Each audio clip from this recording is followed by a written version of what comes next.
written a book that explains Mr. Gülen's and the Hizmet Movement's approach to dialogue, which is a part that I enjoy. Yes. Let's talk interfaith and the interreligious dialogue.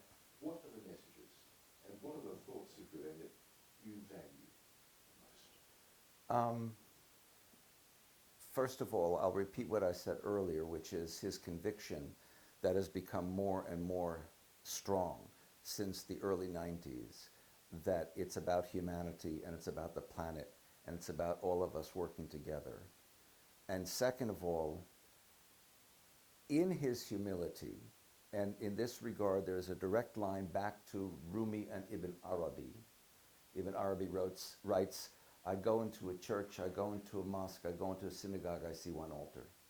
So these guys are dyed-in-the-wool Muslims, and yet by virtue of being mystics, and part of the goal of the mystic is to be filled with God.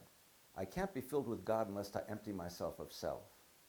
If I empty myself of self, I might come to realize, not always, but there's a good chance I'll come to realize that my sense that mine is the only true faith is my ego speaking and not God speaking. So, and if one is genuinely humble, then one realizes that when one talks about God, one is talking about a reality that is beyond what we can know except by faith.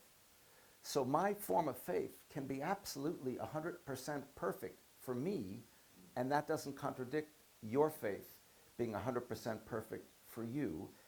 So that's a second part of his understanding of what undergirds genuine interfaith dialogue. It's not about my secret plan to convert you to my perspective.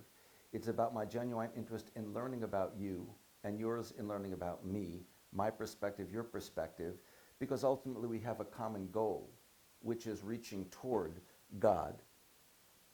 And if one loves God, and that's what a mystic does by definition, that's what Gülen does emphatically, then one has to love those whom God loves, and God loves all of us. So if I'm really true to my own convictions, I have to love everybody. So I don't close my mind, I open my mind. Exactly. And by the way, one of his comments was, you know, atheists who are doing good works are also doing God's work. They just don't know it. So his vision encompasses those who don't believe in God. One doesn't even have to, if one's thought precipitates the kind of action that works toward improving the world. I can remember the first time we brought up with Jonathan in 2017, and I remarked when I spoke to him that here I was, Greek Armenian Christian from Australia, which he took at first glance. The worst part of that is Australia, of course, right? Yeah. He had come to Australia. I know, in the 90s, yes. And I had an opportunity, I've been invited, and it's a crazy thing.